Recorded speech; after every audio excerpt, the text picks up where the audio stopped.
So anyways, Is that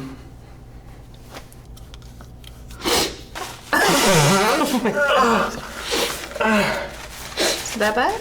so there were a lot of little things that even once I got started, I thought I knew all this stuff, and I realized I didn't. There were just so many things in terms of personal technique and just little stuff that I kind of had to just figure out on my own.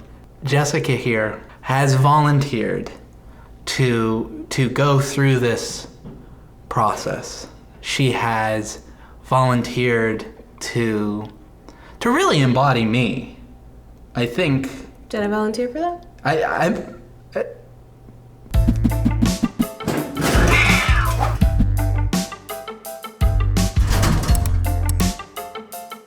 Well then, since it's about your journey, I guess we should ask you about your journey so far. What got you to the point where you were like, oh, okay, I'll give painting miniatures a shot? I mean, you said it was painting, and you asked me if I wanted to paint, and I like painting. I didn't know it was like little dudes.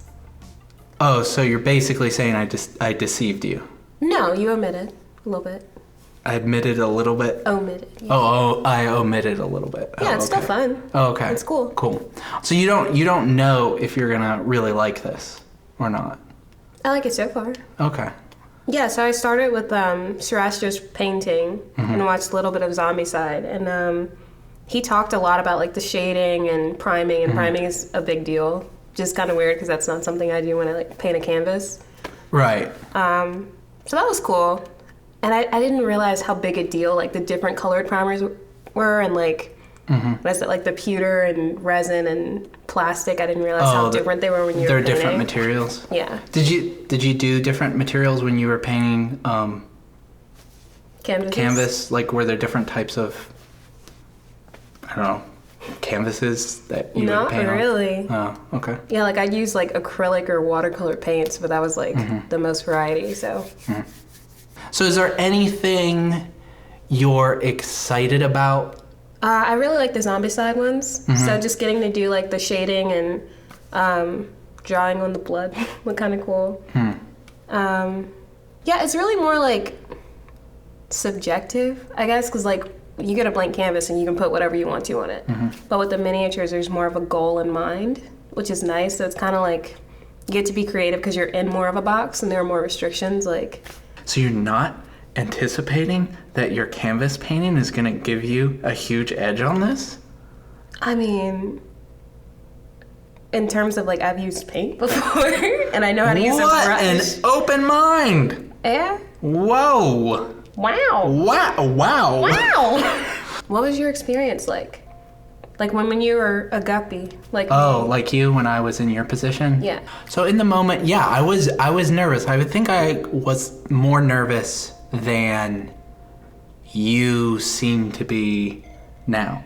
Granted, I guess you have me. And so the idea that, I could screw this up, it's a little exciting. Okay. But the repercussions of failing are pretty, it's not like, oh, you're base jumping and you died. Yeah, so I was quite a bit intimidated. Because I was already then a little snobby. Like, there were a lot of young painters who, look, I put paint on my miniature, and any paint is better than an unpainted miniature. And I really did not feel that way. I was like, if it's a good sculpt and your paint job hides the sculpt, then I feel that's taking away.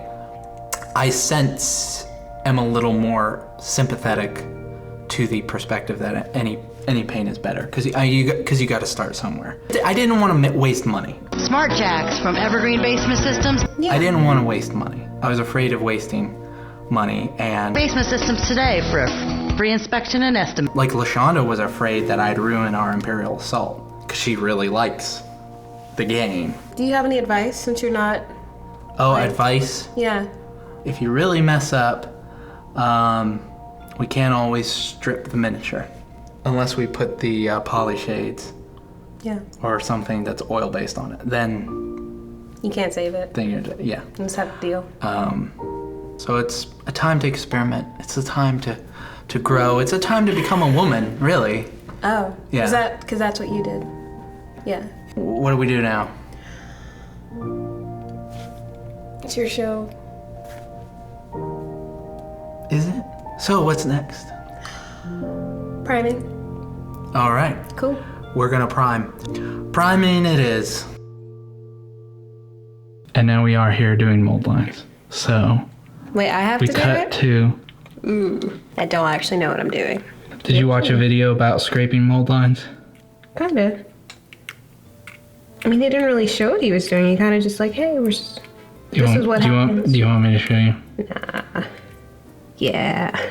And can you walk me through it? Yeah. Actually, don't worry about the camera. Cool.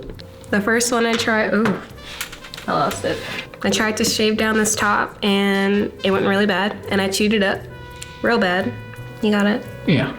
But this one went a lot better. Now he's a smooth boy.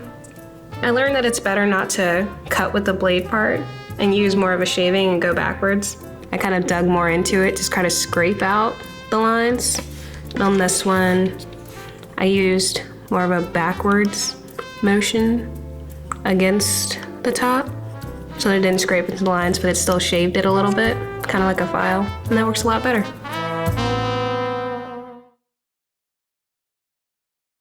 Does your home have a crawl space?